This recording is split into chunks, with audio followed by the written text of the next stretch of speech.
So welcome to lecture 18 of MCS 472, a course on industrial mathematics and computation.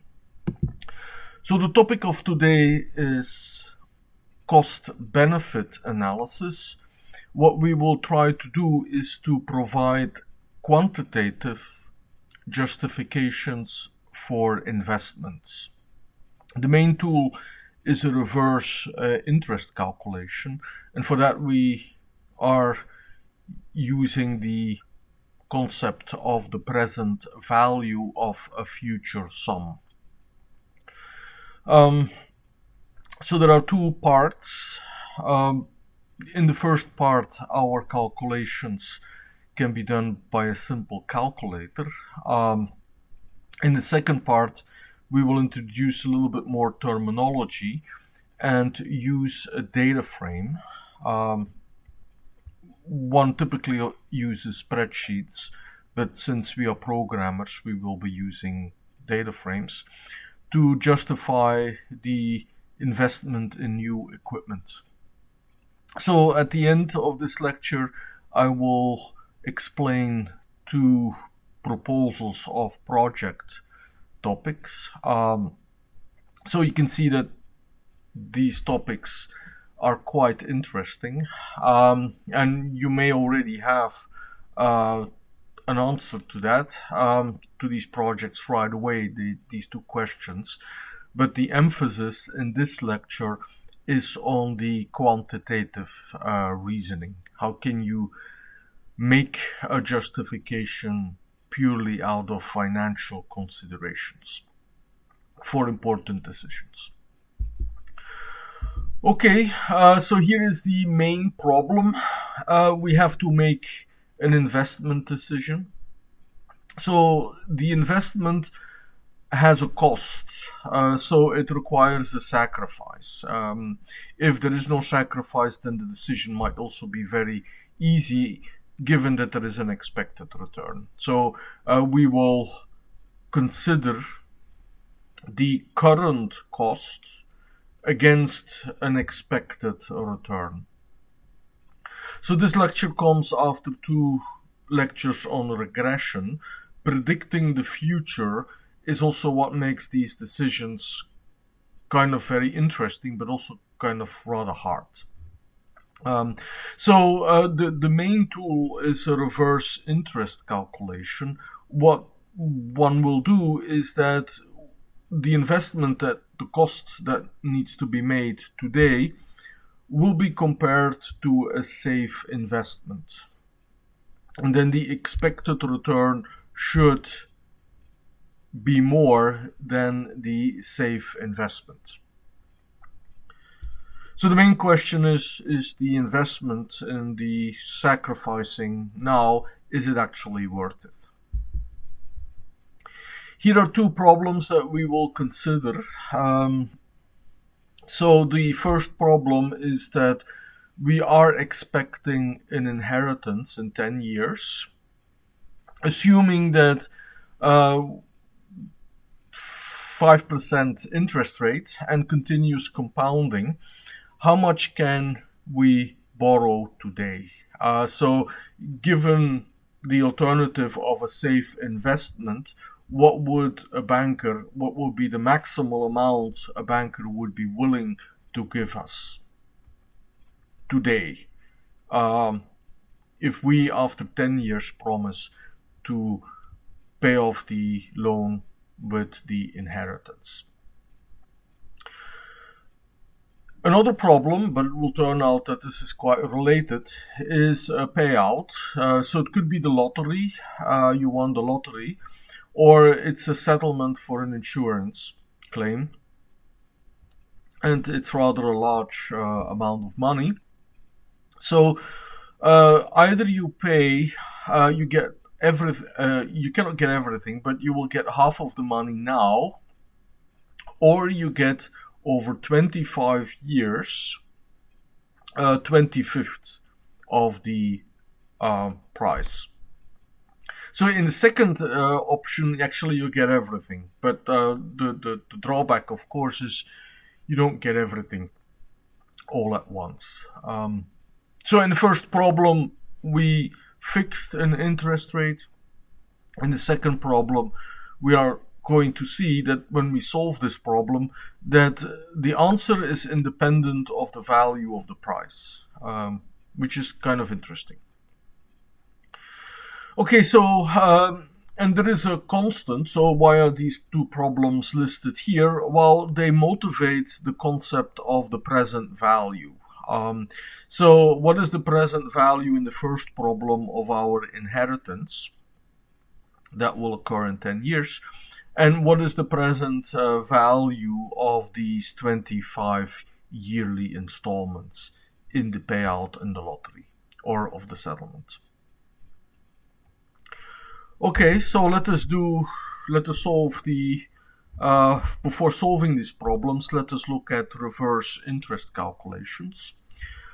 So assuming an annual interest rate of 8%, and what is the present value of $3,000 in these 5 years? So the answer is actually given by a formula at the bottom. So you will, instead of having a positive 5 as an exponent, as you would do in the interest calculation. So if you would asking the question, how much is 3,000 worth? How much money will I have with a principal of 3,000 compounded annually at 8%? You would have the bottom formula, but then with plus 5. Now here I solved this problem with this formula and then I calculated backwards. So the answer is 2042, and you can verify that answer, so by the bottom formula here, if you do the interest calculation. So if you have your safe investment, the annual interest rate of 8%, then after every year your sum grows until after year 5 you have $3,000. So the present value of $3,000 in the future in 5 years is $2,042. In the middle you can see the dollar amount, so smack in the middle you could see this in two ways. So that number is after 3 years investing the money at 8% annually, or it's also the present value, or then the value 2 years before the 5 years of this $3,000. Okay, good. Let's try to solve our original problems. So the first problem will be the evaluation of a formula. So we have our inheritance, $100,000 in 10 years. So when we solve mathematical problems, story problems like that, we assign letters to the important numbers. So the first number T is 10. Then we have the P is $100,000, the sum 10 years in the future. We have our interest rate, 0.05, and then the unknown amount of the loan. So assuming continuous compounding, then what this equation essentially says is that the safe investment, so the loan amount, so what the banker could give us, the alternative would be to use this continuous compounding at 5%. Then the maximum loanable amount should be the amount that also gives $100,000 after 5 years. And you see, simply by dividing by this e to the power r times t, which is the same as multiplying with e raised to the negative r times t, you have the explicit formula. So that gives us the value of the largest, the highest amount of the loan a banker would be willing to give us under these terms. So given that, then from your end, you will do something way more interesting with the $60,000 that then will give you more than $100,000. So that's then also the reasoning that you can make why you would do such a thing. Okay, so we get at the present value of future money, which is obtained after an reverse interest computation. So here it is done with continuous compounding. We've seen the formula also with annual compounding. So and then you have 1 plus the interest rate raised to the power minus r times n. The interest rate that is being used is the discount rate. So why not just interest rate and discount rate? Well, I hope that this will be possible. That is because also the inflation rate is in the interest rate. So the interest rate is the total number, but it also has the inflation baked in to it. Okay. Remember our lottery problem? So we have the choice between either half of the price now, and that could be that's one lump sum, or we can have everything, but we have to be more patient. So in 25 years, we will have the entire amount of money. Now, what should the interest rate be to break even? So to make that there's actually no difference in these two. Interesting, it is independent of the value of p. So the value of p is missing in this problem. So you could think that this is a problem that can't be solved, but we will see that it can be. Okay, so we do the payout. So what we will do is we will compare the total amount of money against, we will actually compute the present value of the 25 installments. We will compute this and compare this with the other option, half of the price now. So if the bottom formula, so in the first installment in year 0, we get 20 p over 25, and actually we get it in 24 years. So here it's 25 payouts.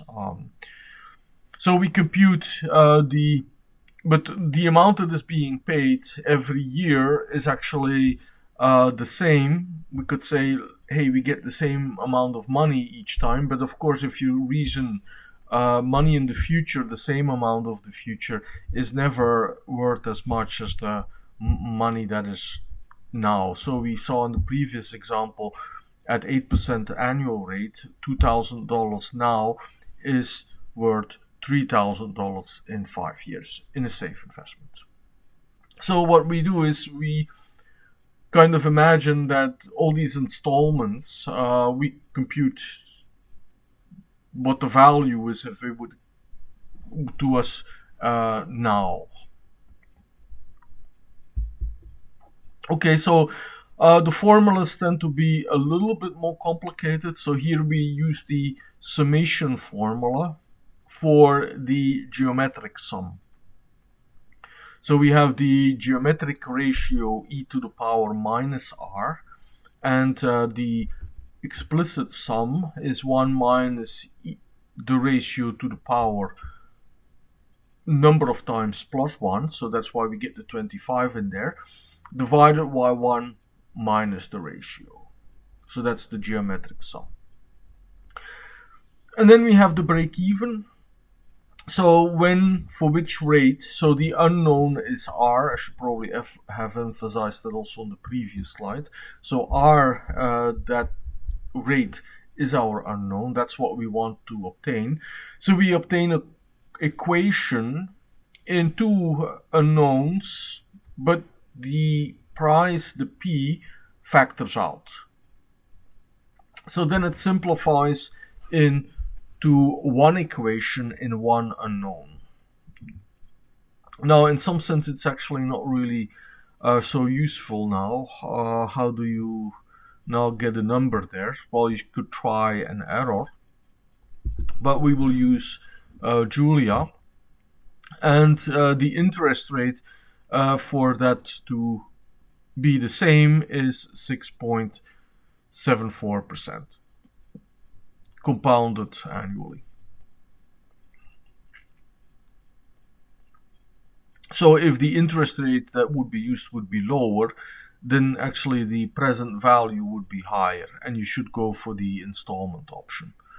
If the interest rate would be higher than 6.74, then actually your present value will be a lot smaller, and you should go for the half price. Alternatively, so what you could do, so if the current interest rate would be 8%, then you would benefit from taking half of the price, and even if you don't spend everything, you would then be able to invest it safely at 8%, say, and you would be better off over the years, and certainly at the end of the years, than the installment option. Okay, high time for some computational code. So for some computational experiments. So we have to solve a nonlinear equation. So there is the Julia package NLSolve that provides a nonlinear solver. The nonlinear solver is set up for multidimensional systems. So that's why the usage for our tiny problem is kind of cumbersome. So I couldn't do it from the first time. So, but it's very effective, so it's worthwhile considering. So what do we have? We have to provide a function. At first I wanted to give the expression that is in the body of this function here, but that cannot happen, so you should provide a function that changes the argument. And also it's a function that takes in an array of functions and an array of arguments. So it's really a multi-dimensional solver. And we have only one equation and one unknown. So in a way, the NLSolve is a little bit overkill, but the nice thing is that otherwise we had to write our own Newton's method and then also work with derivatives and all that. It would have required more work. And you see here that there are benefits to it. So it gives us a lot of feedback. So 0.05, this is also again a situation where you kind of know what the interest rate should be. It should be around 5% or between 5 and 10%. So you kind of have a good start solution. So there is a Jupyter notebook posted with this experiment, and that does also the verification. That actually verifies that the residual is way less than 10 to the power minus 8. So way more than what we really need. So we only need 2 decimal places for our interest rate. Okay, so that was our first calculation, comparing the present value of a future sum, so essentially comparing a safe investment against a decision. Time for 2 exercises. Suppose that in the payout, I indicated that we all know that the P over 25 kind of 10 years in the future will not be as high as the first year. So suppose that the lottery offers an increase of 3% each year. At which rate then do you have a break-even point? So in some sense you could see the 3% as kind of a cost of living adjustment. Redo the calculation for that 3%. Okay, so the exercise, the second exercise is then suppose that from the state's perspective, suppose that you don't really have the money and you have to, but there's also a purchase price for the payout plan. So can you also, so under this schedule, what should be the price for the installment plan? Given that you do have your price and you can still keep some of it. There is then from the state's perspective. So you do have so strictly speaking, you would only need a 25th amount of the price every year to pay out. So is that also for the state actually working out very well? Then of course, this is not part of the exercise, but there are also the taxes that go to the state as well. So that might be mainly the main reason why the half of the price is already the tax that you pay off it. So that could also be a consideration. Okay. We're already halfway in this lecture, 20 minutes in. So let's now consider the life cycle savings. So we are considering in a production plant the purchase of newer, more efficient equipment. Say faster computers that will allow us to produce more or more efficiently. So of course there is a sacrifice, so there is an initial cost, that's a present sum of money, but then there is a benefit, a saving. Now there is this, whether the benefit equals the cost, that's referring now to the title of the lecture. So we are doing a cost-benefit analysis. We are not just comparing the two numbers, because the benefit occurs in the future and the cost happens now. So how can we think about this? And it will turn out that the good way to think about it is very much similar to the payout mechanism for the lottery. Okay, some terminology. So in substance, we have already solved this problem. It's similar to the lottery problem, where instead of an installment, we have a benefit, a saving that occurs every year. So the tool is called discounted cash flow analysis. And this is where the discount rate will also come in. So we have for each year a savings, but we also have to subtract from that the costs. So this gives us a net cash flow. So the yearly net cash flow, we have to compute this back to the present values. So very similar to what we did with the installments. Then the life cycle saving is the sum of all the present values, but then minus the first cost. So this then for the life cycle of the equipment. So if the equipment purchase will be worth it if the life cycle savings is positive. Okay, so we have some definitions. So there are the first costs. There is the return on investment. So that's the rate that leads to zero cycle savings. So you break even at the end of the lifespan of the new equipment.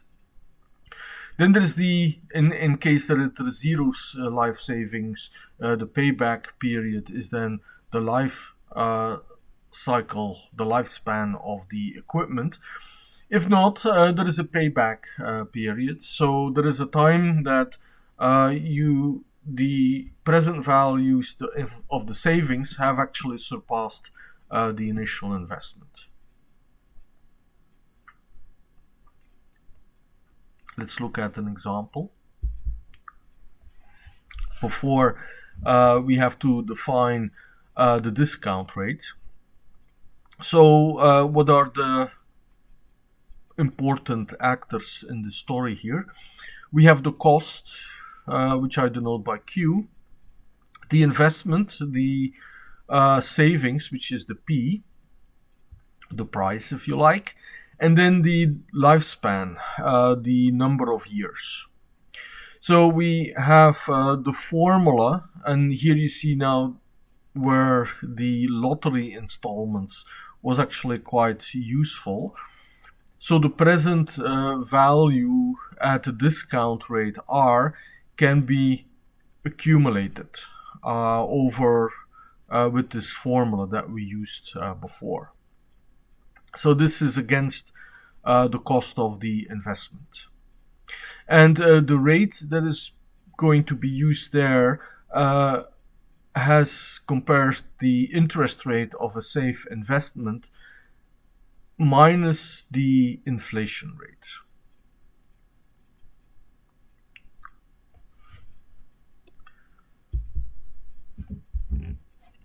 Okay, we consider now the purchase of, so now comes a numerical example. The lifespan is 12 years. Each year the savings, so the net savings every year is $1,000, $1,052, and we use a 2% discount rate. So the safe investment gives us, so that's the safe investment minus the inflation. So there are some numbers missing here. How much may the equipment actually cost? And it turns out that we will come up at life cycle savings. So one can initially compute these life cycle savings assuming that there is no initial cost. But assuming here, to keep this a little bit realistic, we will do this with $10,000. And now comes our Jupyter notebook. So typically one would do this with a worksheet, but here let's do this with one would do this with a spreadsheet, I'm sorry, but let's do this here with a data frame because we are programmers. Okay, what do we have? So here is the problem statement again. So our notebook is self-contained. So we want to provide a justification for the equipment. And we will assume $10,000 as the initial cost. With the data frame, we then can see the accumulation of the numbers to also compute the payback period. All right, we introduced data frames in lecture 4 and encountered them a little later, but actually never truly as a spreadsheet. So I then said that they're very similar to spreadsheets. How would you start with a spreadsheet? Well, you would start with your first column, and these are the years. So here I'm making a list comprehension or an array comprehension, and our first column has 13 rows. So we also have the 0 there. So and that's important because our first row must have the first costs. So you have to put the first cost somewhere. So the savings is only going to happen after the equipment has been in use for 1 year. So you cannot really subtract, offset the initial cost by the first savings. No, that's why you need year 0 there. Or you need to have something to hold 0. Okay, so then we have the annual savings. So that's the second column that we will make. In spreadsheet, you would just copy and paste. Here we use another list comprehension, or an array comprehension is it in Julia, but we have to insert the 0. So here again, this is very beneficial for me to hammer home that you can't really, in the first row you have no savings. The first row is now. And we work with 12 years. So at 12 years of the lifespan we will have this.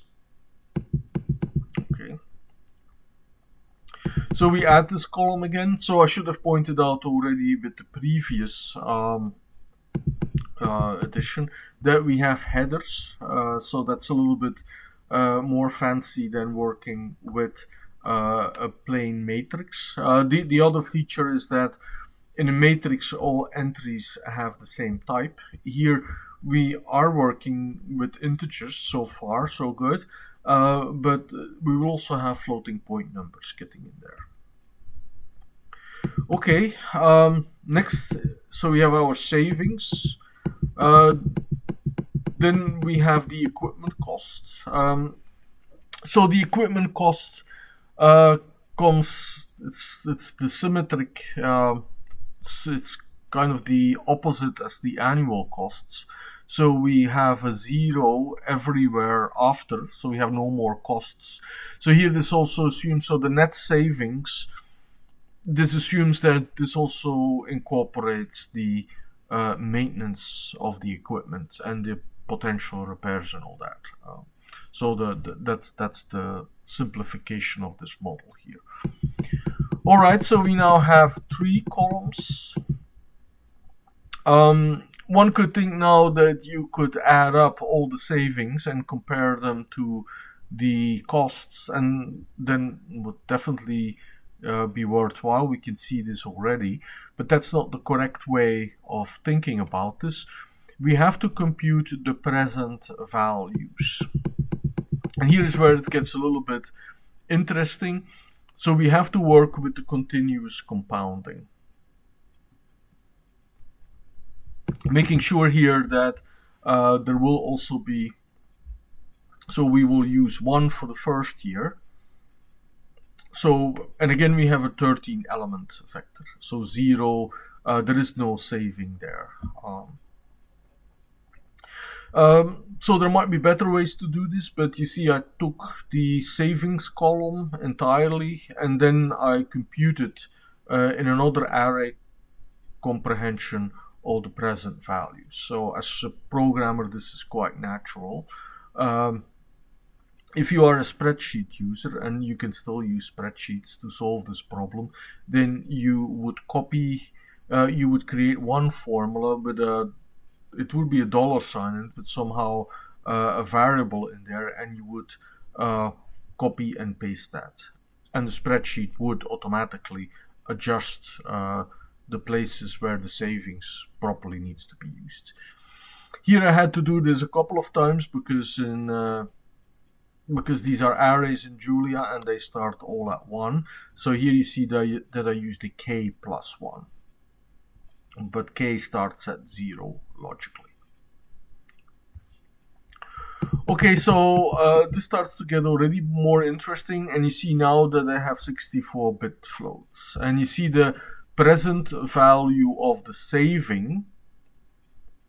So you're going to get 1052 in the after year 1, but the present value of this 1052 is 1031 and 17 cents.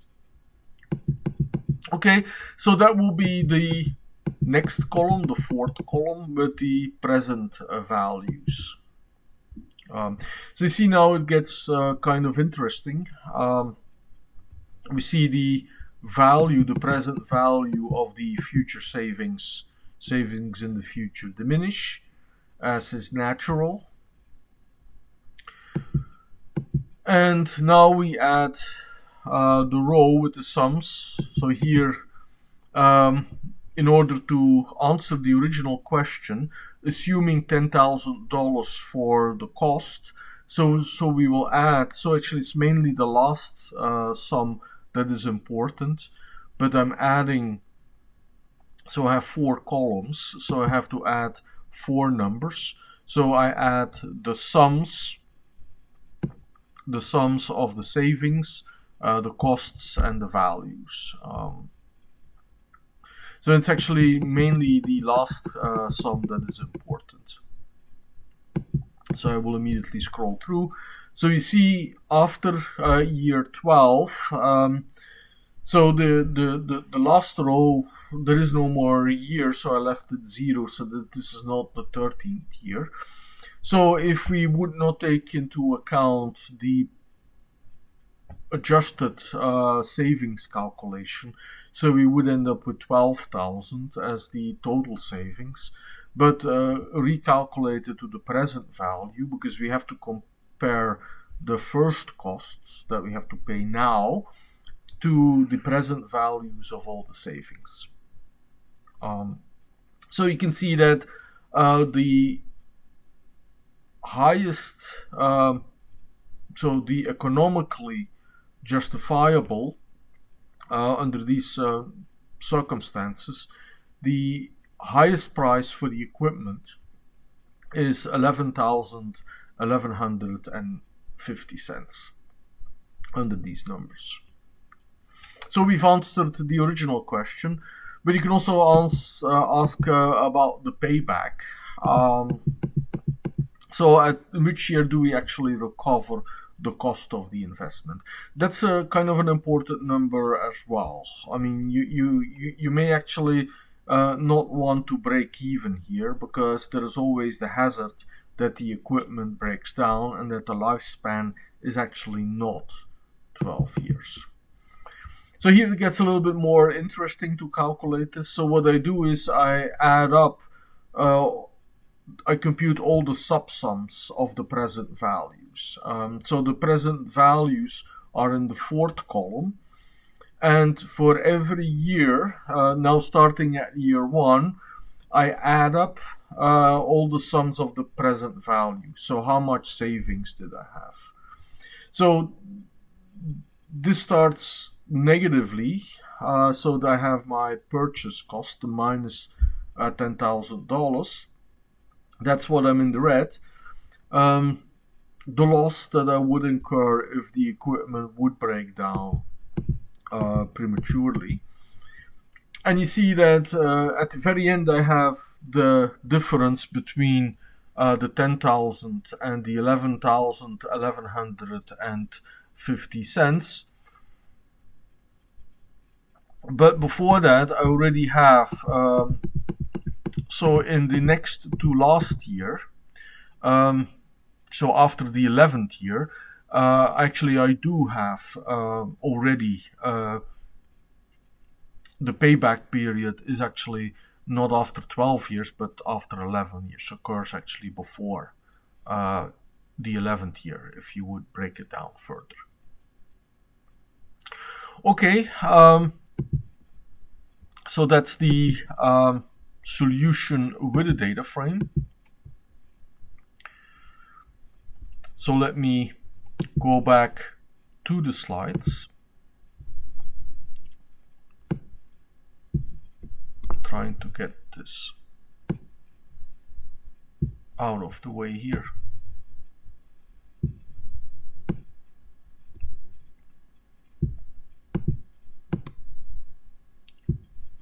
Okay.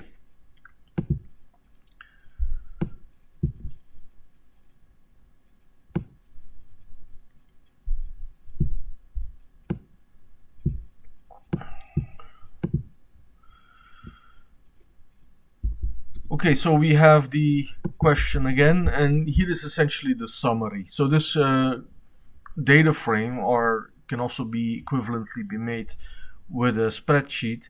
This shows the analysis, the cost-benefit analysis for this investment. So we invest $10,000 now, and after 12 years we get a net benefit. We get a benefit of 1,151 cents. And we break already even after the 11th year. Okay, we assume $10,000, assuming that the purchase cost is 7,000, but the inflation rate is 3%. So what is the rate at which we now break even? So that's the return on investment. So for that you also use the data frame, and you have to use some sensitivity analysis here. So somewhere as a parameter you will need to compute the value of R.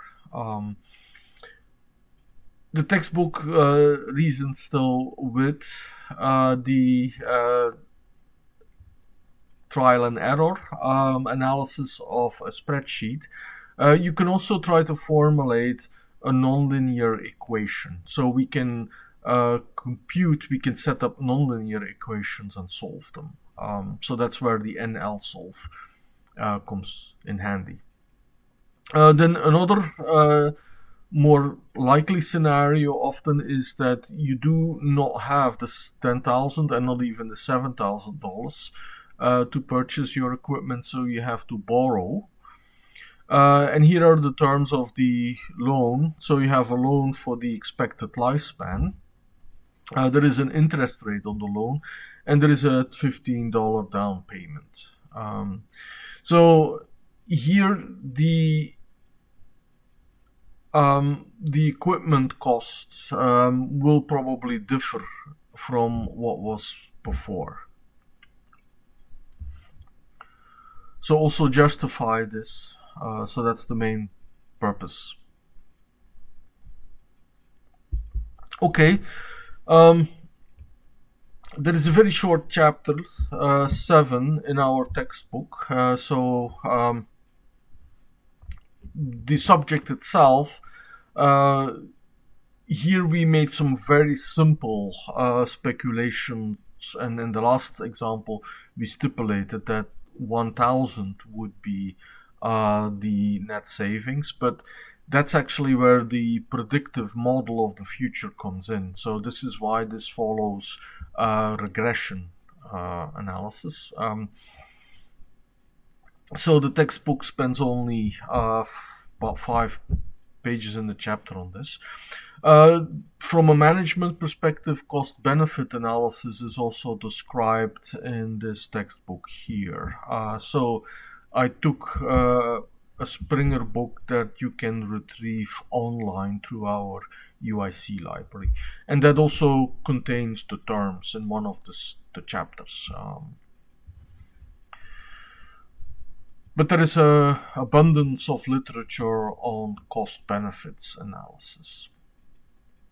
So in this lecture I will end with 2 proposals of topics for projects. In a way they can also be solved as exercises if you assume some very simple numbers.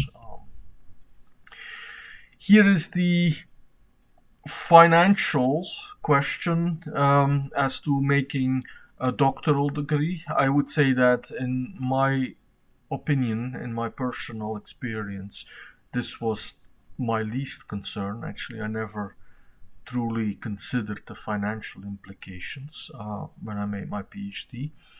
But since we are doing a cost-benefit analysis, you have to study 4 years extra beyond the master's, or you could also phrase this question if you're now studying for a bachelor's: would a master ever be worthwhile?